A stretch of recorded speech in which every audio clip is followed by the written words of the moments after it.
All right, Joe Rodriguez, the greatest friend of the poon. I don't know of anybody who loves the poon more than you. Oh man, I don't know about that, Andy. You love them. Nikki loves them. A lot of my buddies love them, but they I feel like in a way they saved my life. So yeah, I love them. And in what way? Um, at a young age, I didn't have a father figure around very much. He left when you were young, right? Very, very young. How old were you? I was a baby.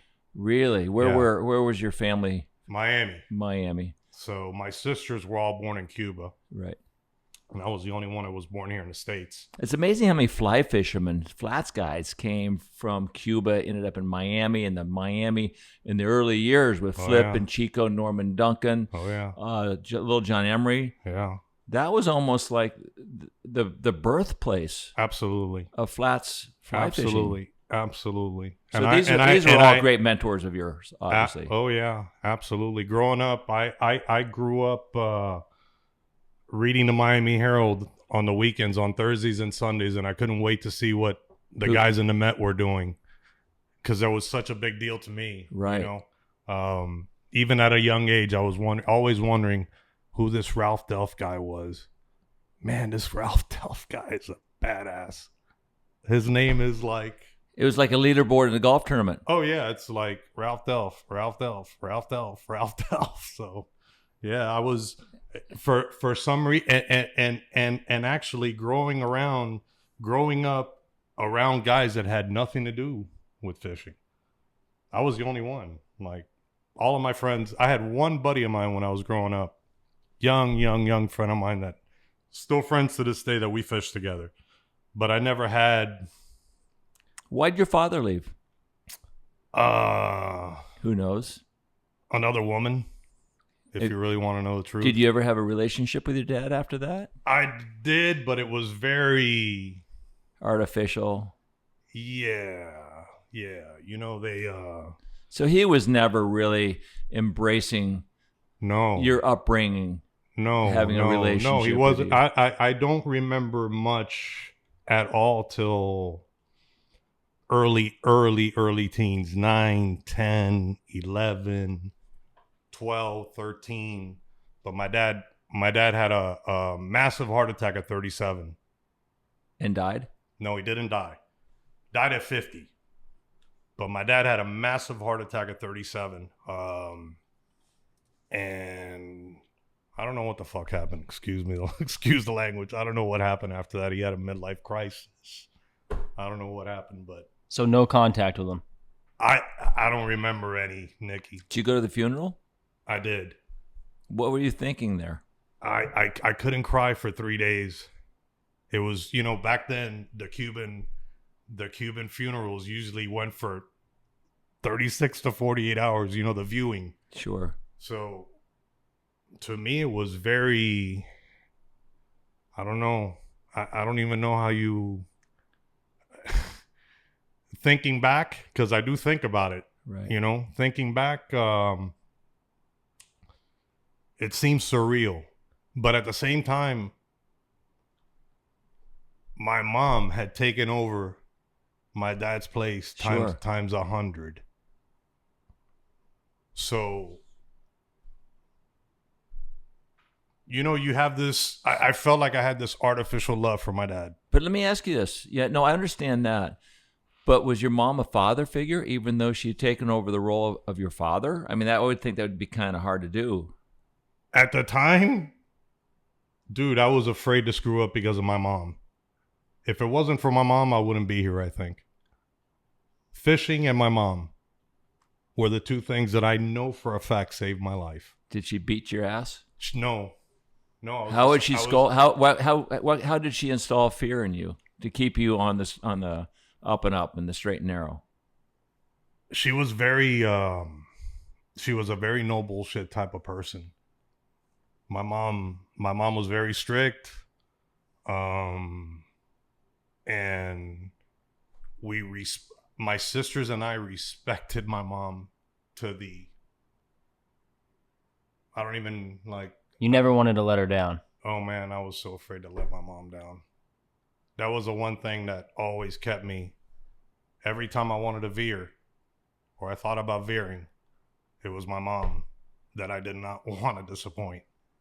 And till the day she died 3 years ago, I still lived that way. I would never tell my mom if I was going through something, if I was having an issue with an ex, or I tried to keep her as much out of it as I could. But you know, moms have intuition, man, and they know when their son, and I was the only boy. All my sisters are older, so I had this relationship that I have with my mom is like, I'll probably never have a relationship like that in my life. It probably carries on to this day, even though she's already gone. Oh yeah, bro. I think about my mom every day. What was her name? Elsa. Every day. What was her life like? What did she do for work? When my sisters, my mom, and my dad, I think they went to New York from Cuba in the Freedom Flights in 64, 65. Right. They land there, and my mom hates the cold. She tells my dad, listen, this, from what I remember. No bueno. Mom, no bueno. That's the extent of my Spanish. Bueno. We got to get the hell out of here, you know? So they moved to, I think they might have stopped somewhere in between. I don't know. Maybe South Carolina, because I have a lot of family in South Carolina. A lot of family. My mom had 13 brothers and sisters. Wow. So Catholic, obviously. Yeah. Yeah. Very. My grandfather didn't fuck around, man. So my mom, my grandfather's first wife died, and then he remarried. And then my mom's mom died very young. My mom's mom died maybe in her 50s from a diabetic coma, I think. They all came to Miami, and I was born in 71, and I was the only one born. I was the only one born here. My sisters were all born in Cuba. And thank the Lord, man. I loved growing up in Miami. I just don't like what Miami's turned into now. That's why I'm down here now. Yeah, it's interesting to speak with Chico and Paul Tejera and the. I was going to say Paul Tejera's dad did the same thing. Cuba, New York, Miami. They hated the cold, man. Well, right in the early 60s, Castro had taken over and basically consumed all the real estate and all the wealth. And, oh, yeah. Andy, we have horror stories, the family. Horror stories. What's the worst one? Just, family members being yanked out of their houses and going to work on fields and stuff like that. And right. It's a dictator that. Yeah. And to be honest with you, they had the opportunity to come earlier. And my dad said, no, let's hang here. And my sister and my mom and my mom was like, we need to get the hell out of here. You know what I'm saying? Right. Like, we need to go. And they left with nothing. Right. Nothing. I mean, I could tell you from the moment I was a baby to the moment I can remember, maybe 7 or 8, I slept in my mom's bedroom. In a little bed. Well, she was very intuitive to get the hell out of there. And then my sisters all lived in. They all lived in this. They all slept in the same room in bunk beds. Right. For fucking, I don't know how long. Right. My whole childhood, when I went into my sister's rooms, there was bunk beds, and they fought. Holy shit! Like living with a bunch of cats. It was crazy. Let me tell you something. There's been a lot of times where I've said, man, if I could only have a brother, you know what I mean? But I got brothers in guiding and right now. Different ways, yeah. Yeah. My sisters are awesome. Growing up with women, most guys think, man, this guy's going to be softy, whatever. And It was actually the other way around. It toughened me up early. Right. To take care of them. Because my dad wasn't around. So you became that father figure, the protector of... I wasn't asked to. I did it. Yeah. You just knew that was your role. I remember at my dad's funeral, my uncles, you know, I was 14, I think 14 or 15. My uncle's grabbing me and, you know, you're going to have to be the man of the house now. And I'm like... You had no idea what that meant. Yeah. No, you're like looking at everything going around. You're like, what the fuck's going on? Right. You know? What? Who became that father figure, if anyone, other than your mom? Later on, yeah, or at that stage, or at that stage, when I was a teenager, I kept a lot of stuff from my mom. I was out there. That mean you were running? Yeah, I was out there, and I did everything in my power to get in trouble and keep it secret. To get in fucking trouble, to hide it from her, and hide it from her, right. and I can tell my sisters, and my sisters were down enough where they kind of understood I wasn't getting into big trouble. Right. I was just dabbling in it. You know what I mean? Kid, a teenager. Yeah. So you get to Miami. When was the first time you held a fishing rod in your hand? And do you remember your first fish? Were you hooked from the start? Absolutely. So I grew up in Miami. We grew up when I was a young kid. We grew up around the Orange Bowl, which is like, now it's like a war zone there. Little Havana, just off Little Havana, off 12th Street, 12th Avenue, and like 6th Street, right next to Jackson, right next to the Orange Bowl. Dreamed about fishing as a kid, but really didn't have anybody to take me fishing, right? So you just dreamed about these things. So when I was about 10 or 11, maybe a little bit younger, 7, 8, 9, we moved to an area in Miami called Fontainebleau Park. In Fontainebleau Park, I was telling you earlier about the 2 big golf courses they had. I've told Dustin about this, man. I used to tell Dustin as a kid, I used to look at these golf courses. They were freaking beautiful. Beautiful, big courses too, you know. And so we moved to this condominium, and this condominium was surrounded by 36 holes. But, you know, you had to walk, of course, miles to cover all the lakes, and I would cover all those lakes as a kid. So bass fishing. The first fish I ever caught was a bass, and I caught fucking thousands of those things. I don't remember how many I caught, but I mean, it was 1980, dude. Right. I can tell you, I would walk those golf courses with. I told a buddy of mine the other day, I would walk those courses. I had nothing. My mom, I mean, we lived in a 2-bedroom apartment. My mom didn't have $30 to give me to go to the tackle store at that time and go buy a couple of Rapalas. Where'd you get your first rod? Gave it to me. Somebody gave it to me. Isidro gave me one. I owe him, I can't tell you what I owe him.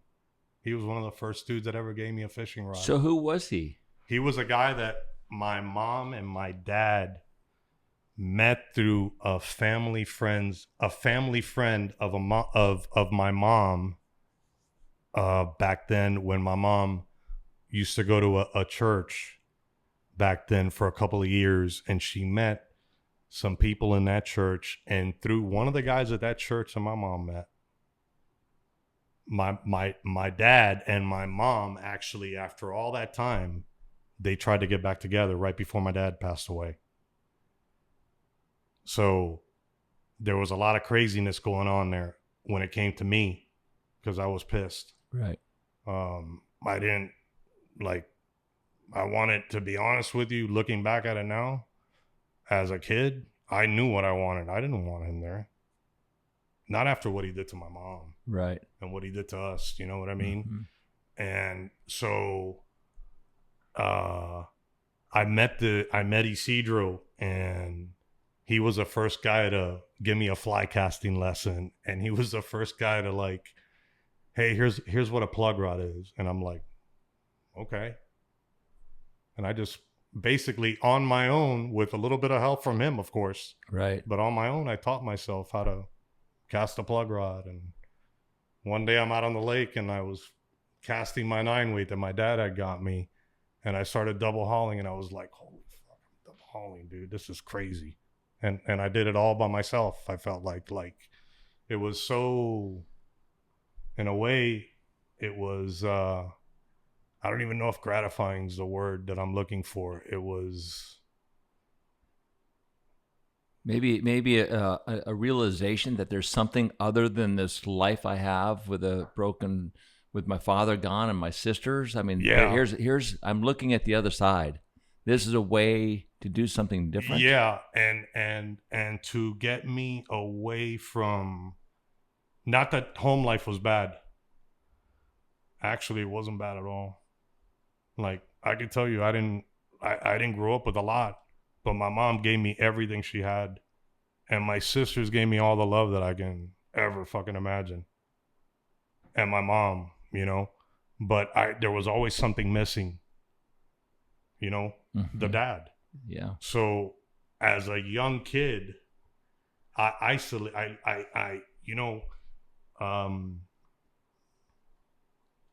is one of my best friends. And I see the way that he lives, you know, where he isolates himself and he's very to himself and stuff like that. And I think that starts at a very early age because I did it. Right? I did it as a young kid. I always was. At times, I had this attitude where if he doesn't have time for me, I'm gonna just go do it on my own. Do it on my fucking own. I don't need him. Right. Unfortunately, but at a young age, I was already thinking that, and it's carried on because I still do it. You still kind of live alone, right? Up. Yeah, I've been engaged. Love women. I would love to be in a relationship one day again, but I'm the dude that can be with somebody for 3 or 4 or 5 years, 4 or 5 minutes, or 4 or 5 minutes, or 4 or 5 minutes, and then be here by right. I've been here pretty much bacheloring it out for the last 4 years, and what's crazy is I tell Mark all the time, because he's one of the few dudes that I really, really talk to. Right. And I go, man, I get scared sometimes because I get too used to the isolation and being alone, and I think it started at a young age where I did that. I know it started at a young age with me.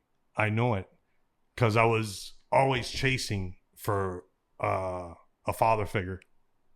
But after a while, I said, he's not there. He's not there. I don't need him. Yeah. I don't need him. I can go fishing by myself. Yeah. I can go do this by myself. And then you got I had my mom. Right.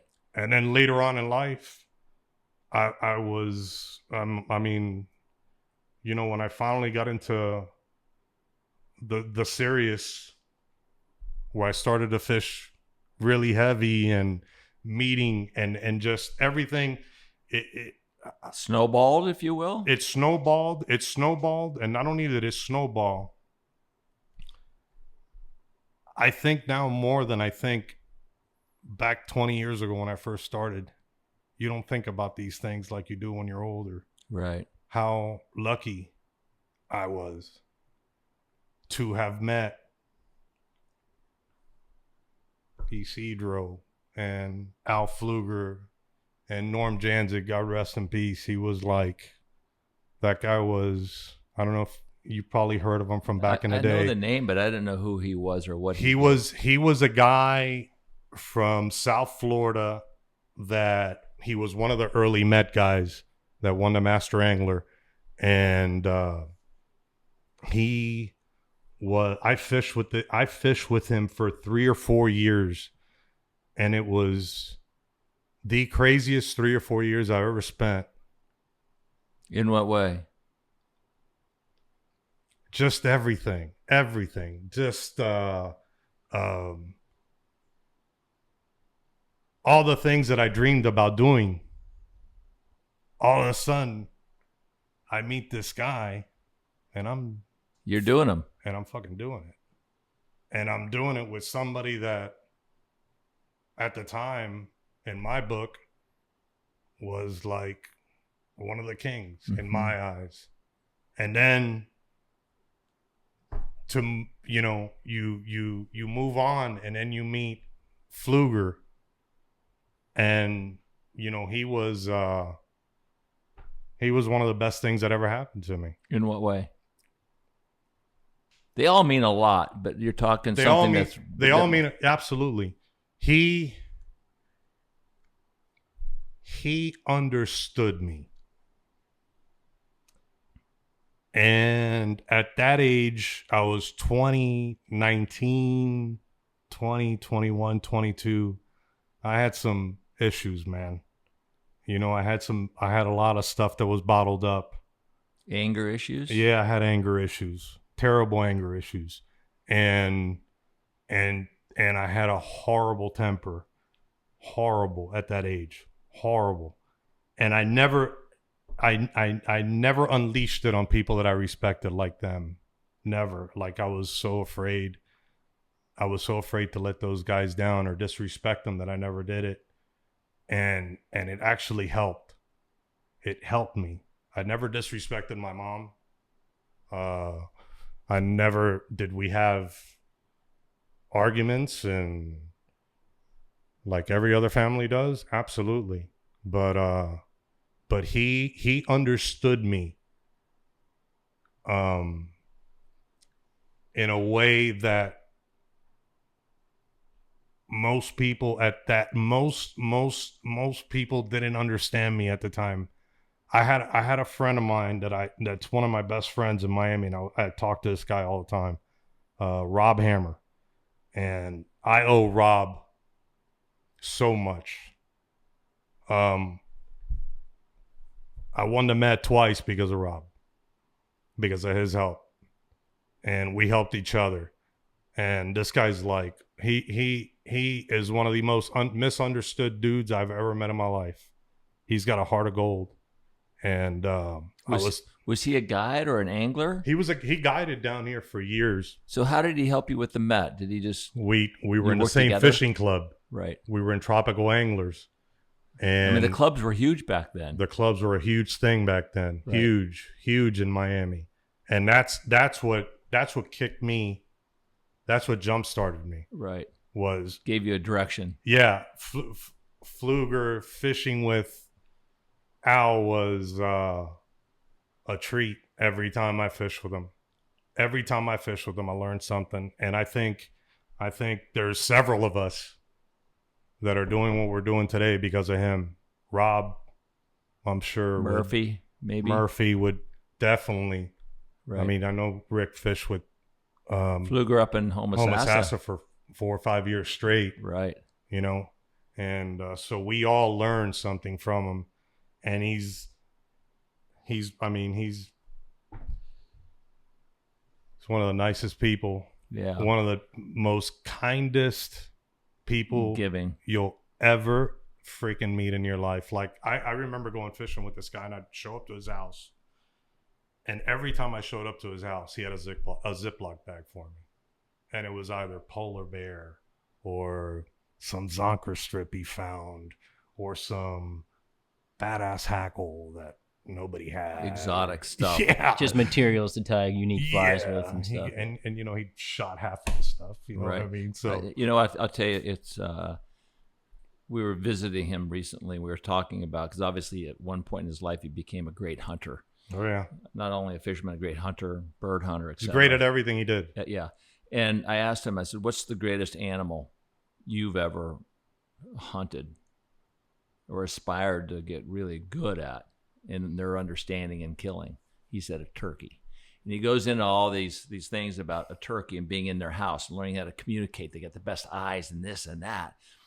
And we're getting ready to leave the room, and we look over and Nikki sees this turkey foot. You may have seen it in his house. You know, I remember. It mounted with a finger like yes, this. sir. I've seen it 100 times. And so Nicky said, started speaking about the first turkey that he'd ever killed this year with his bow and arrow, getting ready to leave. And Nicky goes, wow, this turkey foot's so cool. And Al goes, it's yours. And that was his first turkey he'd ever killed when he was 15 years old. And that's a testament to his generosity. And you know what's crazy? We told Mark Croca that story, and we're telling Mark Croca the story about us visiting Al and how great he was. And he at the end of it, he goes, what'd he give you? He gave you something, didn't he? Before you left. Always. Crazy. I fish with him. Off the top of my head, I probably fished with him 50 times. Wow, that's great. And out of the 50 times, every time gave you something. He gave me something. He either gave me, and it wasn't a rusty hook. And no, it was either he was big with Daiwa back then, so I just got these whiskers in, and back then, remember the Daiwa whisker reels, the spinners? Those things were like the best bonefish reel forever. Hey, I just got these. Do you want one? I'm like, yeah, absolutely. So you're catching all these bass on the golf course lake, and you later on become, a very successful flats guide in the Florida Keys. What's that gap like? Was there a point in time where you're like, I'm going to do this for a living, I'm going to become a Florida Keys fishing guide, or fill me in there? So between the bass thing and the guiding, I started guiding in 99. I fished the Met from 90. I joined Tropical Anglers. Let me give them a shout out. They're a big reason why I'm here. I fished the Met. God, when did we? Rob won in 94. So I started as. So Rob, I met Rob through a mutual friend of ours, and Rob goes, hey, I'm fishing for Master Angler this year. I need a guy that can gaff a fish and, can rig a few rods for me, basically be my ghillie. And I'm like, man, this is right up my alley. This is what I'm looking for. I want to get into this, So lo and behold, he wins it. And while he's winning it, the Met back in the day had different Master Angler categories. You either fished with a guide, then there was the resident, self-guided, non-guided. Right. So about 3 months into it, I hadn't even dropped the only line I dropped in the water. I swear to God, the only line I dropped in the water was while he was fishing his 8-pound, because that was an 8-pound tournament back then. Excuse me. I commercial fished. So I was catching muds and I was catching groupers and, to pay for our gas because, we weren't rich. And we're going to the Tortugas 25 years ago when nobody was going to the Tortugas. Wow. And so about 3 months into it, I'm sitting at his house. We're having a rum and coke. And Hammer goes, Joe? He says, I was thinking, it'd be pretty cool if both of us won Master Angler. And I go, Rob, I haven't caught a fish in the tournament. I gotta catch 8 weight fish now, and I gotta catch 8 releases in 2 months, and they're kind of like at the tail end of the season. Right. Like you're in the Met back in the day, you did your damage December, January, February, March. You got your big shark out of the way, your big kingfish on 8 and all that. And he's like, come on, let's do it. Let's try to do it. And lo and behold, we did it. And did it to the point where I was starting to catch up to him. And I'm like, holy cow, wouldn't it be something? Your eyes got open there. Yeah. I was like, I can do this. I can hang and why not? Let's try to do it. So sure enough, man, we both win it. And it was a huge thing for me because imagine, as a kid, I grew up reading the Met standings. And now you're that guy in the paper. And now I'm that guy in the paper, and I got Ralph Delph. I see Ralph Delph every Friday afternoon at Oceanside back then when Oceanside was around. And to have Ralph come over at the end of it and say, it was huge. Right. Huge. Huge. Huge. It was, I've made it in my book, you know?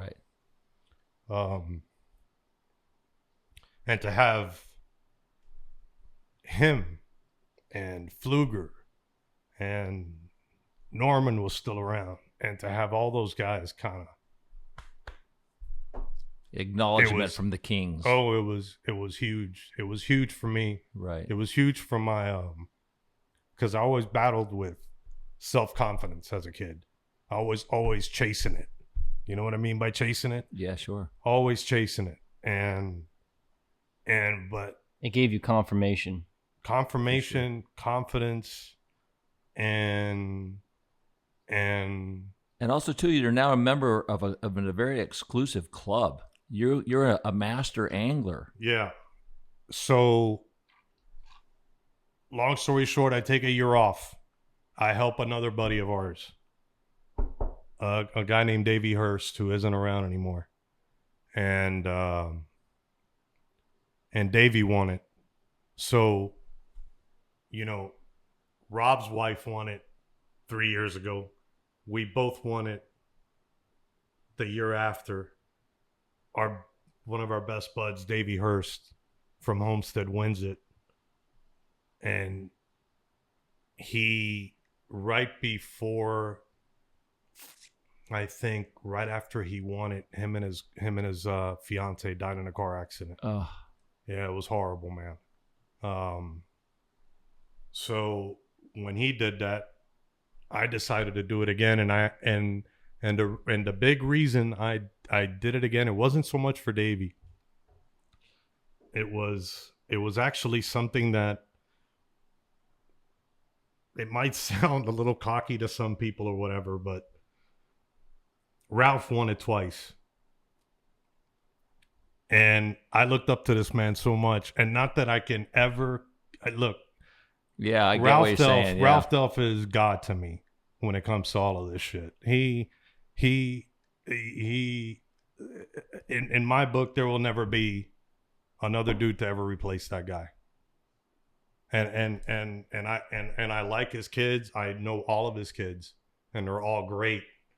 But those are some big ass shoes to fill, for sure. And you won it twice because you wanted to do it as he did. I wanted to do it like him, and then there was several guys on our fishing club, like Bill Lindsay and Billy Porter, and those guys had won it multiple times, and I was like, man, maybe I can win it a second time. So the moral of the story, the second time I fished it against one of Ralph's guys. And I'll never forget something funny that Ralph told me, and I'll never forget this. 2 stories. But the first story was, we were all sitting at Oceanside Marina, and when Ralph sat there, everybody kind of gravitated towards Ralph's table. And stopped talking. And we all stopped talking, and we just... listen. Yeah. And I was sitting there by myself with him one morning, and he had found out that I had caught this big kingfish off a flamingo. And he goes to me, he goes, you know, the chances of you winning the big award are slim and none. And I was like, holy cow, this guy just basically challenged you. Oh yeah. Oh no. Basically dismissed you. Oh yeah. And I could, and let me say this.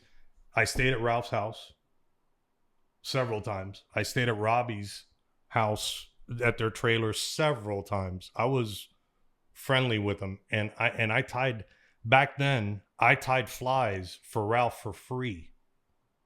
tie App-2s because that was his favorite tarpon fly. He tied he used an orange and yellow, and he tied with a red head. With a red head, so and he wanted a red-headed App-2, and that's the only 2 tarpon flies he tied. Right.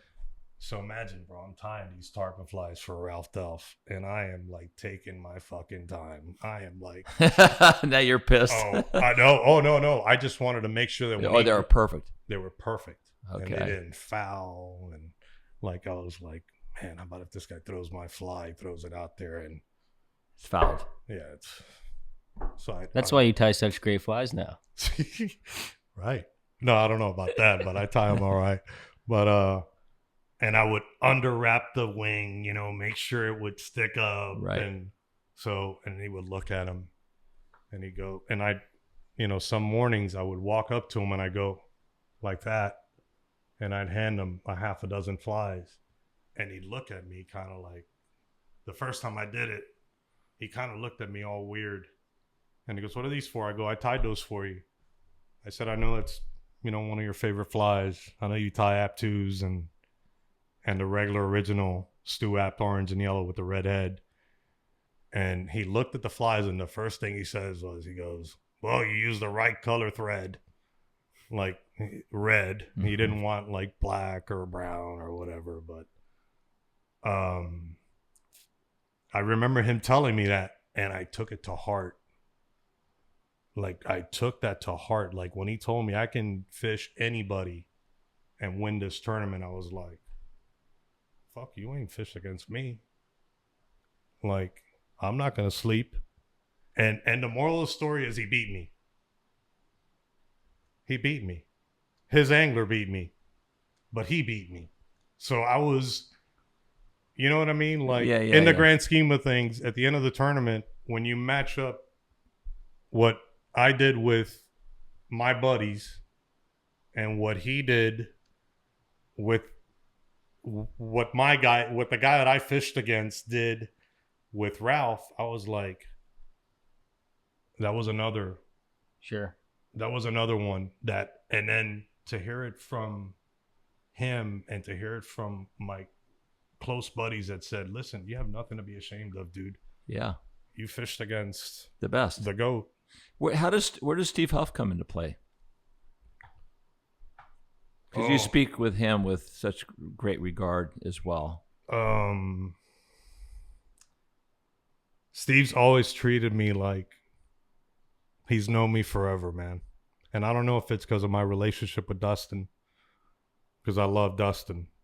And I don't know if that has anything to do with it, but he's always, I thought the coolest thing that ever happened, one of the coolest things that's ever happened to me was winning the Gold Cup with Julian. And the first phone call that I got was a 239 area code. And it fucked me up. I mean, I'm looking at this 239 area code. That's Everglades City? Everglades City. And he's in town doing a fly school, I think, with Sandy. Right? I think or he was fishing with Sandy, one of the two. And it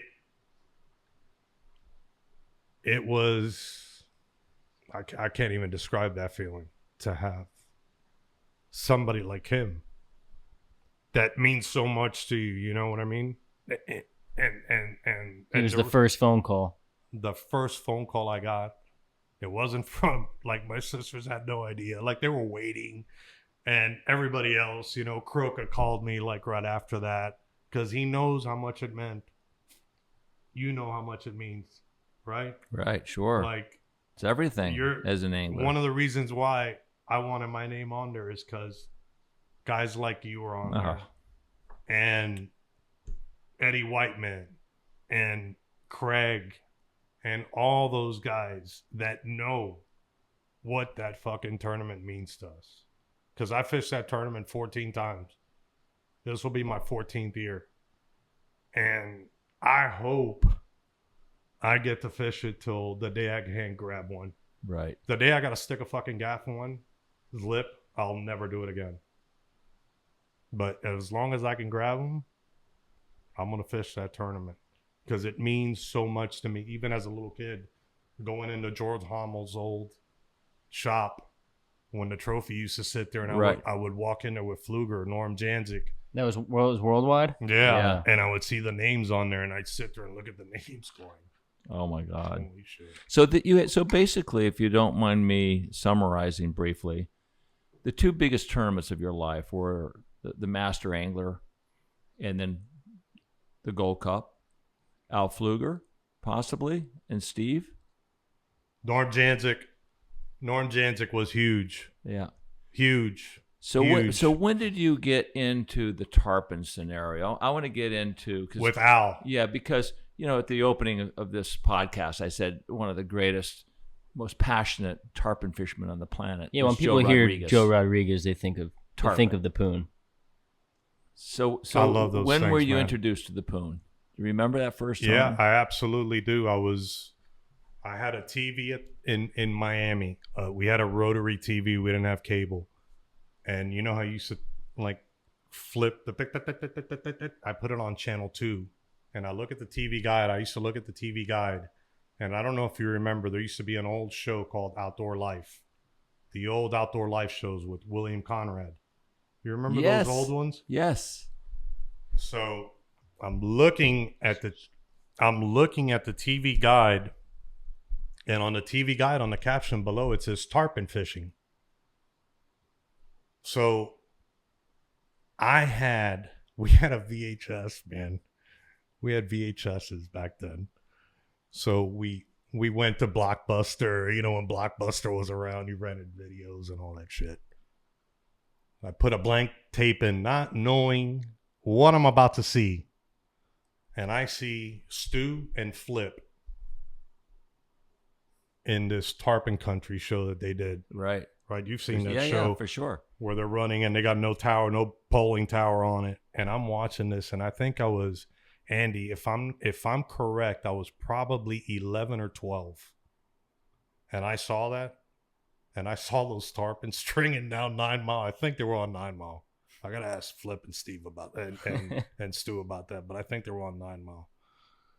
And you see this big push of fish coming down the bank, and you see them slinking and dicking. And for the audience, dicking is when the tails are up in the air. Yeah, sorry about that. But and I saw this, and I was like, holy cow, this is it, man. Like,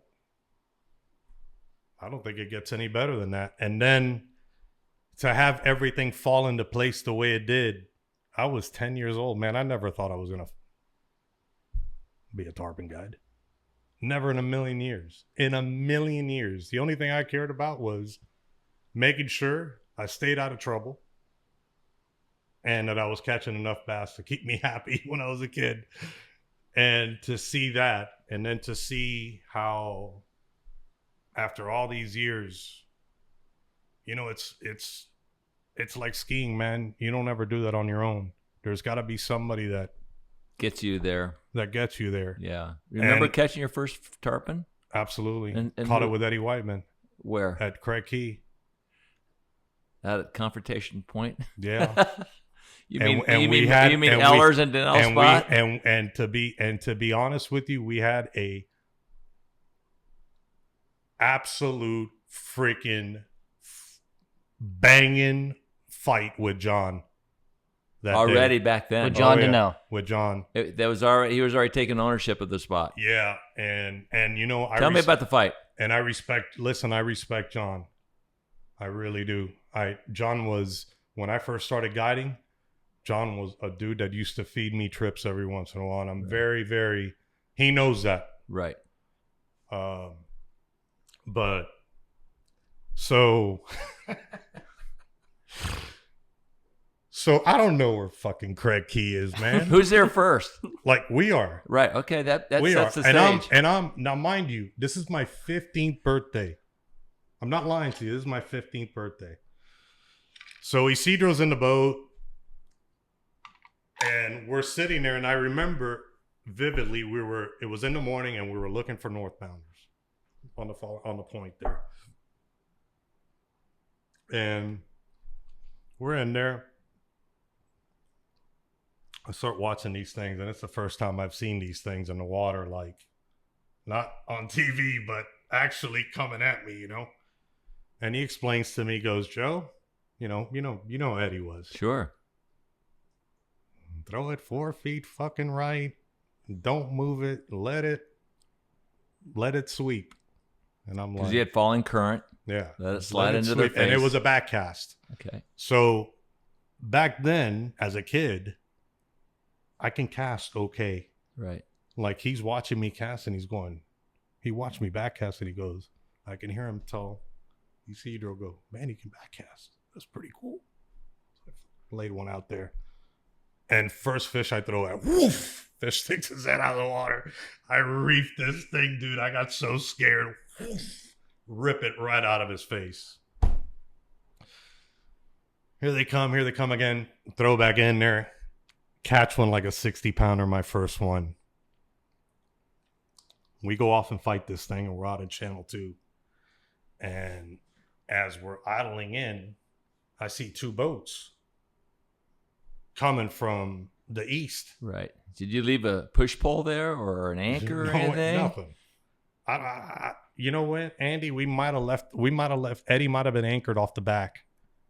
May have. I'm not. Right. I just wonder if you'd left anything to mark your spot that you were there. But he's Eddie Whiteman. Right. Regardless, he's going to say, Eddie Whiteman, please move. Yeah. In a better way, more difficult way. Long story short, so I'm a kid. And this thing just blows up. And, things are said. Guys are getting a little close. And you get what I'm saying? Now the guns are out. I remember Mike not saying much, actually. I remember Eddie saying 95%. And it was just like... all F-bombs. And I was like, dude, this is so cool. This is so fucking cool to hear this guy, to hear these 2 dudes. And then Isidro's in the boat and he's like, man, what's going on here? Like, are we gonna make it? And so long story short, they kind of get in there and kind of get behind Eddie, and Eddie didn't like it. And Eddie was like, this, picks up his anchor, and he runs, and he ran right down where the tarpon line. Oh yeah, and then he ran back up the line towards them again, and then he turned right back and went towards, and then we went towards Matacumbi to make sure they wouldn't see another fish for another hour. Yeah, and he did this shit 4 times. He went this way, that way, and I'm just sitting in the boat. I think he had a Silver King at the time. I'm almost positive he had a Silver King. And the Silver King had a grab handle. And, dude, I had so much anxiety from, like, as a kid looking at this. You're like, dude, this is crazy. This is crazy. And my mentor who's with me ain't saying a word. He's like, I ain't never seen anything like this, And he's speaking to me in Spanish. So Eddie doesn't understand what he's telling me. He's telling me, este tipo está loco. He's crazy. Like, what's he doing? Why are we doing this? Let's just go to another spot. And I'm talking to him like that. And Eddie's running, standing up, And so, yeah, that was my first experience with that place. God, that's hilarious. So you win the Gold Cup with Julian Robertson. And that was a huge deal for you and Julian. And last year you caught a magnificent, monstrous tarpon. Talk us through that. How big was that fish, and what were the dynamics played during that fight? So we were actually the day before we were out on the ocean, and that is this in the Gold Cup? No. This was May. This was May 2nd or 3rd this year. Right. And Julian and I, the day before, on the ocean, we were supposed to meet. I tell him, meet me at Conch at 6:30.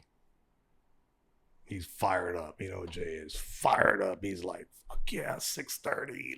Oh, let's We're going to the alley. Let's go whack those things, you know?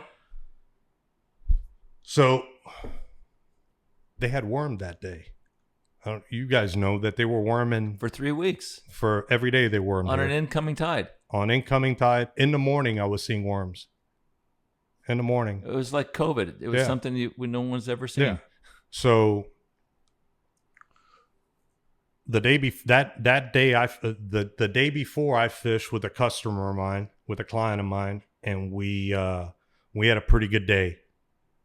And as we were heading back to the dock, I see Dustin and I see Dustin. Dustin calls me and says, "Hey, they're worming here. You know, if you want to." I'm like, "Oh, I don't want to stay for that, Dustin. We're good, man." So I go in, and I'm thinking about it that night. And I called Julian. I said, "Hey, don't meet me at Conch. Meet me at Croca's house in the morning." And he goes, "Oh, you know, Jay's like, right. What's going on? Why are you changing all of a sudden?" I said, "I got a feeling that something's going to happen the next day. For some reason, I just got a feeling we're going to get a good push of northbounders. Just because they wormed the day before, and there might be a little transfer from one house to another." So we go that day, and we catch 10. I grabbed 6 that day. It was retarded. I hate to use that word, but it was crazy. Crazy.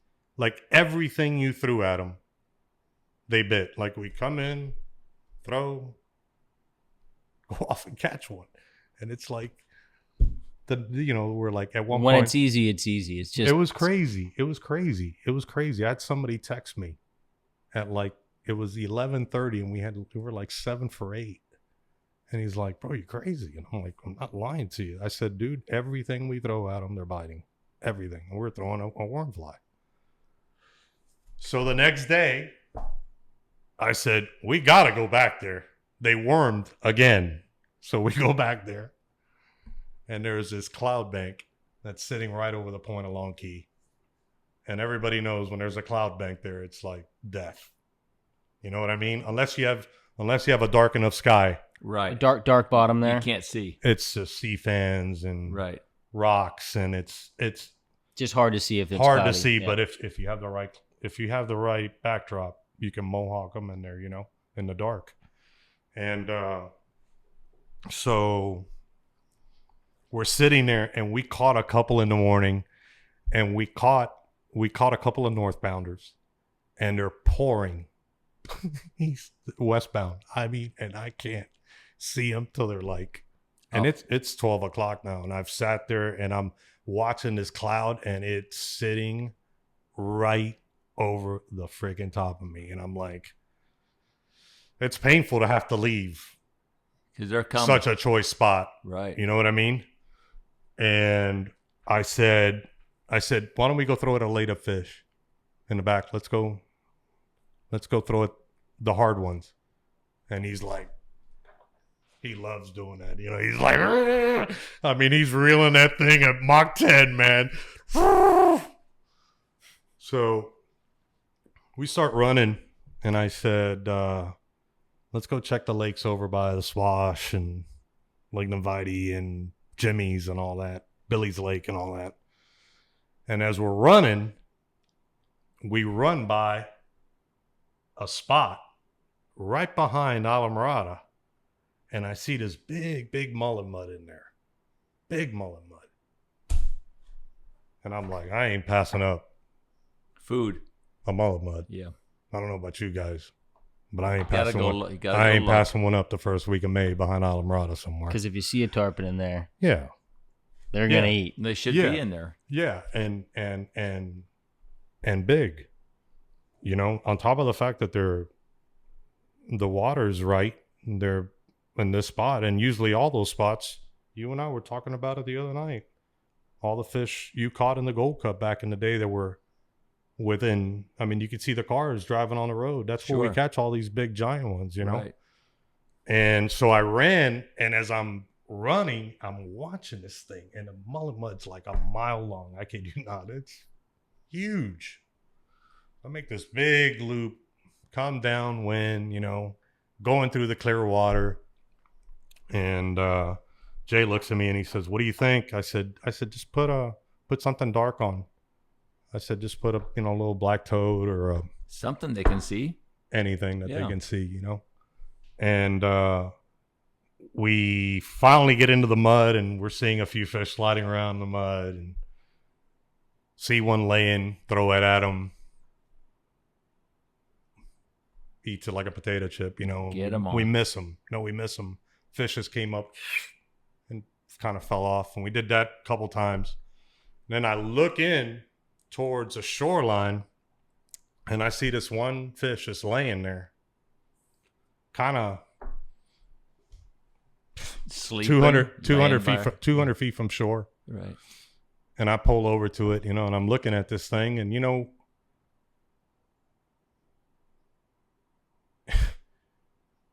when you're looking at them in that mud, sometimes, they look big, but you don't, big is... You don't know till you get your big in hands on them. a 150 in the Keys is a lifetime fish down here, I think. You know what I mean? How many 150s have you caught? Just a handful. Not a lot. You and I caught one in whitewater. Yep. Remember Absolutely. that fish we caught in whitewater? Calm day. Remember that fish? Yeah. Nikki, your dad and I went in there one morning to whitewater in February.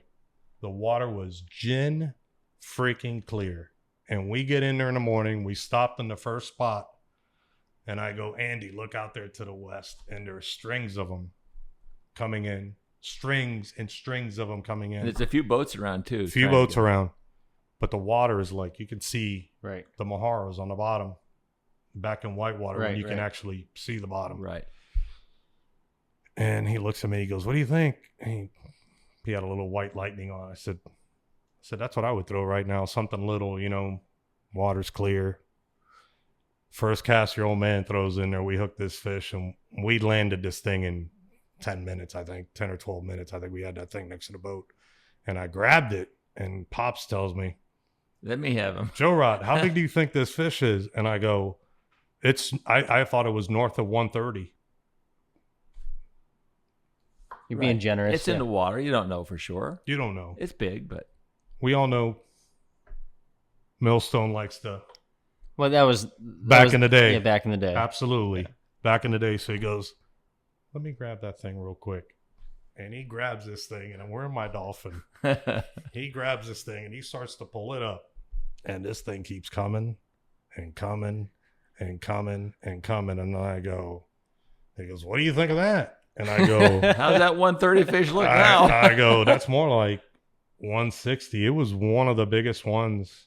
One of the biggest ones I think I've ever caught in whitewater. And I don't think we taped that fish, but he's seen plenty of big ones, and I think I've seen a few. And I think we tooled around with the number for a little bit, and I think your dad finally says, "I think that fish was a solid 160-ish, 170 maybe." It was a toad. That's a big fish. But tell me about your fish with Julian.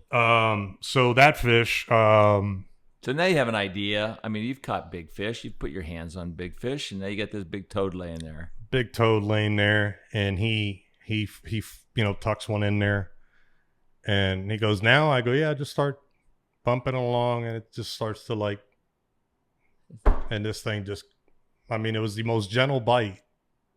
It wasn't head out of the water. It was just like, those straw, those smart ones eat. A little sippy cup. Yeah, like a potato chip. Eats it. Comes tight. And this thing jumps out of the water immediately. And I don't know why I did that. I've never done this. Never done this on a big fish. The first thing I did was go into my hatch and grab my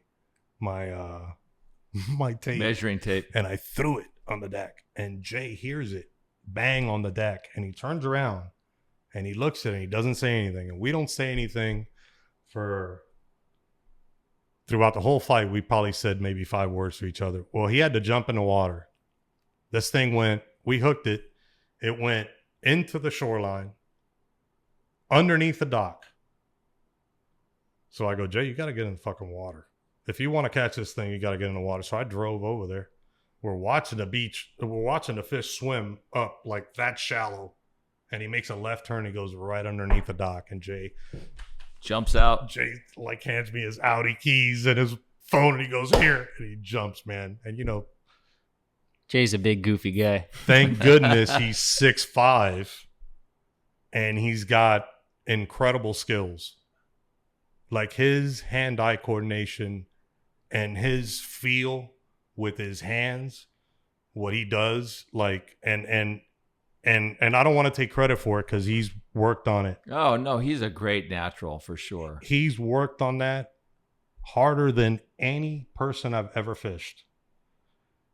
But when we first started fishing, he would fight him, and I was like, man, you gotta we need to start pulling, pinching, and really pulling on him. And now, you know, he's. You don't even say anything to him. No, yeah. I don't have to. The only thing I might tell him is if we got a stubborn one, hey, pull 30 or 40 feet off. I'm going to back up a little bit. Right. You know, he likes the boat. I think he likes the boat a little bit too much, you know.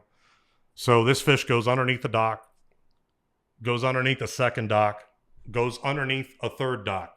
And Julian's he's underneath waiting, chasing the fish. And the coolest thing about watching him was watching how cool he was throughout the whole thing. Like, he wasn't fumbling. He wasn't fucking around with his drag. He knew what had to be done. He had no drag on this thing, no drag, and he was all. And I'm watching the fish run through the underneath the dock, and I'm like, there's no fucking way we're catching this thing. There's no way. Like, come on. The chances of us catching, and with a IGFA, like you know what I mean? It's like, so this thing runs, and we get him, and I go, all right, jump in the boat. Gets in the boat. We start following him out towards the bay. And this thing ain't running, dude. It's just laying on the bottom. Like, laying on the bottom, and his paddle was just like, and I'm like, dude, this thing is sweeping. Oh my God. Not like it's giving up. It's like he's moving. Oh yeah. He's traveling. And I was following him. Right. And I hate doing that. I don't want to be following the thing. Right. So it goes off maybe 150 yards north of the docks. And I tell him, pull 30 feet of line off. They pull 30 feet of line off. You know, still tight to him. Right. Pull 30 feet of line off. And I said, just start pulling on his beak, man.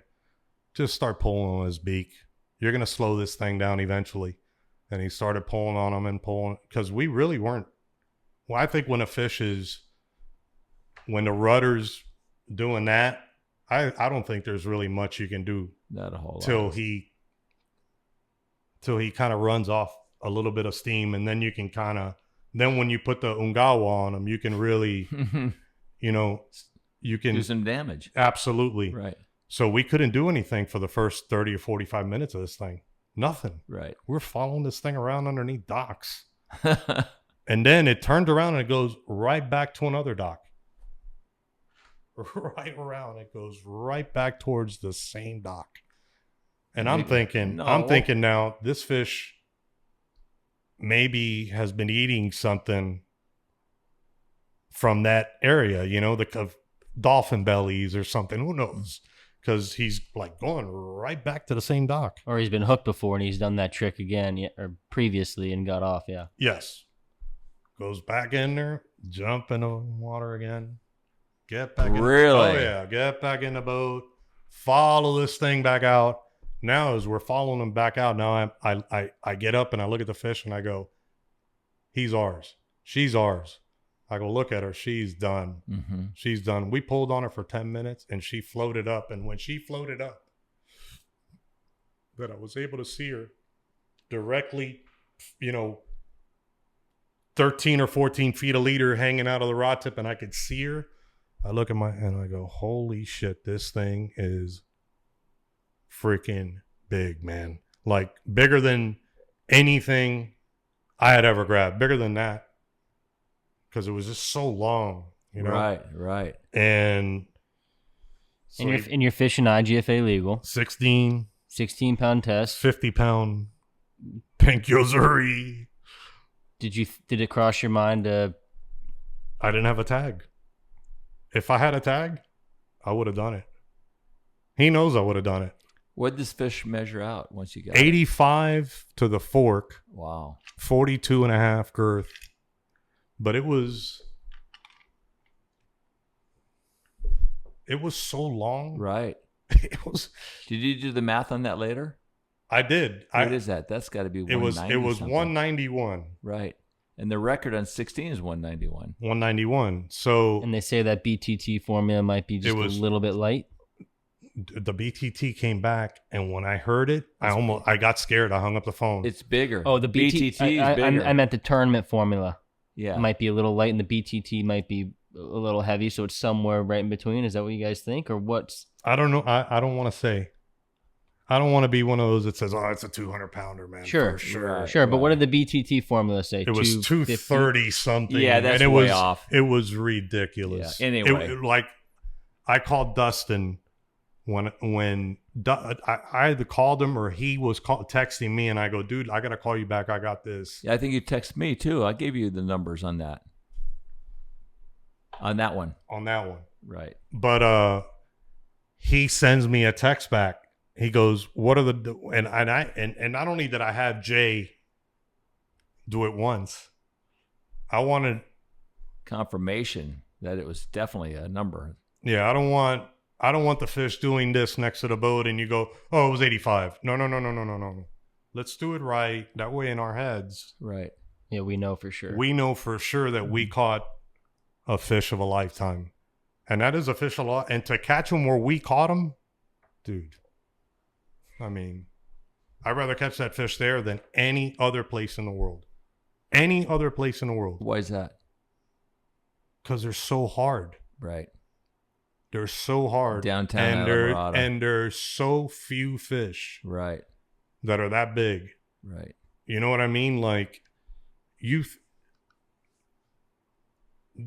there's guys throw numbers out sometimes. And they go, "Oh, it was a 150." Man, yeah, you especially do not want to be that guy. I don't want to be that dude. Right. No. Well, unless you put a measuring tape on a fish, you're really guessing, and even then, you're speculating. Absolutely. Yeah. Absolutely. The only way. As I was driving away with Jay, we took awful pictures of that fish. Awful for a fish like that. I mean, if I show you these pictures, you're gonna look at it and you're gonna go. When you look at two of the pictures, you're going to go, "Holy shit. That's the real deal." Right. But they were awful. And I was so worried about the fish. That you didn't take, yeah. I didn't want that fish to die, dude. Right. No, I get it. I didn't want that fish to die. And I stayed with him for 10 minutes. Right. I let her go. And I stayed with her. And I go, "Dude, when is this thing going to like turn?" Because it's like, it just kept swimming to the north, like towards the Petersons. It just kept swimming in that direction. I'm like, okay. And he was swimming, and he was like, good swimming. Right. So, good for you. Let's kind of summarize this a little bit. You know, you've won the biggest 2 tournaments of your life: the Gold Cup, the Met. You catch big fish. You fish with the great anglers of the world. I'm lucky, Andy. Yeah. I'm lucky to fish the people that I fish. I got great people, man. Great people. Well, you know what? And people that love it as much as I do. And they love fishing with you. I mean, you are not going to have a better experience out there fishing for the poon than fishing with Joe Rodriguez. Well, I don't know about that. There's a lot of Andy, there's a lot of great guides here, man. No, there are for sure. I mean, I'm blessed to call those guys my friends. Oh, for sure. We got some badass tarpon guides. Right. And not just tarpon guides, badass fishing guides. No, I get that. But you're one of the guys. But what I'm saying, you're not only one of those guys, but you are a tarpon guy. Yeah. That you are a tarpon guy. Yeah, and I like doing everything else. And I like doing everything. I like permit fishing. I like these guys. Dustin and Doug think I'm crazy for moving down here. When I moved down here, they were like, dude, you're moving down here? Are you nuts? And I was like, yeah, I'm moving down here. I love it down there. I want to move somewhere where I think the fishing towards the end of my career is still going to be pretty good, right? Right. Because I saw the writing on the wall happening up north when I was living in Miami. Right. After the freeze. And I saw those bonefish die. I was there. I rode out to the bay the day after the freeze, man. I was picking them up. Snook. No, just Everything bonefish. bonefish. Dead ones all over the place. From the marina out to the shoreline, to the ocean side, there were dead ones. So when I saw that, and I saw the fishing declining a little bit, and I really enjoyed catching those big bonefish back in the day. A lot of guys don't really know that. They just think that I just poon fish. Man, I loved fishing for those damn things. Right. Loved it.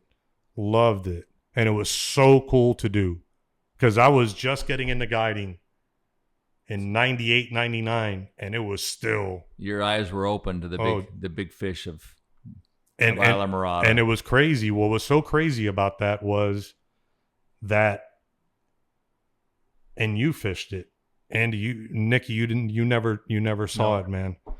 It's a shame. Hopefully you'll see it someday like that. But you fished.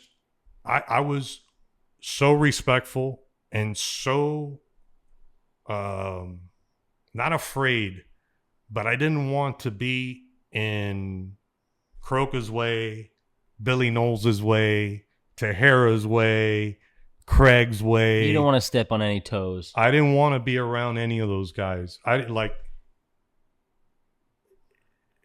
To me, those guys were the dudes that kind of, you respected them, but I respected them so much.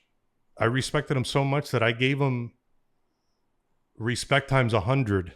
Right, on the water. So what I'm trying to say is that a guy like me who's just starting out, I get on the banks that nobody was on, and I find them, and I'm like, holy shit. They're mine. These things are mine, man. I found them.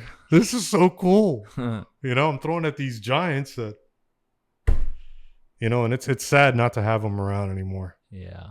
Well, you still get some great fish in the Keys. I mean, even though they may not be 12 and 13 pound bonefish anymore, thankfully the lower Keys have a lot of bonefish coming back. The permit fishing is good. The tarpon fishing is awesome. Yeah. You got a great life, man. Yeah, it's not bad. It's been a really, really weird year with the COVID and early in the spring being out there at times and a lot of times I was out there by myself, and it was very weird. Very weird. But talking about the COVID, one of the things I did see, and I wanted to bring up in this, and you haven't asked me, was how the fish acted when we weren't there, and when all the boats weren't around. It was special. I had days, man, where I was like, this is nuts. Like, I've never seen it. I places that you and I fish, you know what I mean? In the backcountry of Florida Bay that I've been fishing 30 years and I never seen as good as they were. Right. We went back in time. Oh, no. We went back 60, 70 years this year. It was crazy. I told somebody that you and I both know, I won't mention his name. I was on a spot that afternoon, and I had been fishing an area. I had been fishing a body of fish, and I stayed out late, and I wanted to see if when the water switched, if they would get sucked in to a few of the banks that were out there. So I told my guy, I said, hey, do you mind if we stay out late afternoon, when the tide switches and starts Gulf rising? See where they go. And I'm watching these fish, and it's a body of fish. I'm not talking 100 fish. I'm talking a body of fish, and I'm watching them all rolling, coming in. Oh yeah, and they're going right to where I was hoping they'd go. I guess. Yeah. You know, maybe they're gonna go over there. So I pull up in there, and it was crazy. Like, I've never seen it like that. Like, strings of, I'm not gonna say numbers because people probably won't believe you. People, exactly. And I actually mentioned it to a few guys, and they go, well, you know, some of these guys ain't gonna believe you. And I go, I don't give a fuck. Straight up, I don't care. Right. I know what I saw. Right. Well, I know what I saw. So I make that phone call that afternoon. And I go, hey, I'm fishing down south tomorrow. Go take a look. Go straight there. Right. Straight there. Don't go anywhere else. Why didn't you go back there the next morning? Because I had to fucking permit fish. I had to permit fish the next day. So I'm west of Key West, permit fishing. All I'm thinking about is it's blowing like 7 miles an hour out of like the south. And you wanted to be 30 miles to permit the north. fishing, you know. So I make a phone call. Hey. And I hear him whispering at me. Let me call you back. Let me call you back. Fuck, I know it's good, man. I'm like, it's eating me up, dude. Eating me up inside. I can't tell you what it was doing to me. Can't tell you what it was doing to me. And so he calls me back and he goes, dude, it is everything you told me times 10, 20. Yeah. Yeah. I'll tell you who it was after. I don't want to mention I know the who name. it was. I don't want, yeah. And when he saw me at the end of the day, I asked him, I said, have you ever seen anything like that? He goes, never. And nobody will. Never. We're not old enough. Never. He called me at like 2:00 in the afternoon. And he says, dude, there's like a vortex of them off my bow. And they're daisy chaining. As far as I can see. And yeah, right. And he says that they were daisy chaining, and you can see the water just like foaming. And bro, I was ready to run from Lavina. I was ready to run from Lavina all the way across the Gulf, 30 miles north. Oh, dude, it was killing me. Oh, God. Killing me. Well, it's been great having you on the podcast, Joe Rod. I mean, you've been such a great pal. It's been fun fishing tournaments against you, you know, and collaborating about what we know and what we love for so many years. All of our pals, you know, you're one of those guys that everybody wants to talk about and know what I don't know about that, man. No, you're right in the middle of it, man. You've been. I don't know about that. I just want to be top of the game for so long. I just want to be tucked over here in the corner. No, that's fine. I get that, but winning the Gold Cup, you know, with a guy that. Great cat, great fisherman. Yeah. No, kudos to you guys. The reason we're on there is a big reason is because of the way he fishes. It's a team. Yeah. Oh, absolutely. Absolutely. Absolutely. And every year we miss it by a little bit. But you're always in the game. You're always there. I can't wait, man. I can't wait till the 3rd week of June. Yeah. Or the 4th week of June or whatever the hell it is this year. Yeah. Well, Joe Rod, it's always fun hanging with you, and every time I see you, I got a big old smile on my face. I know. I love you, Nicky. Can't help to come over there and give you a high five. Likewise. Andy. Love you, man. Thanks. I love you, buddy. Thanks for having me on. Yeah, for sure. West Side Story.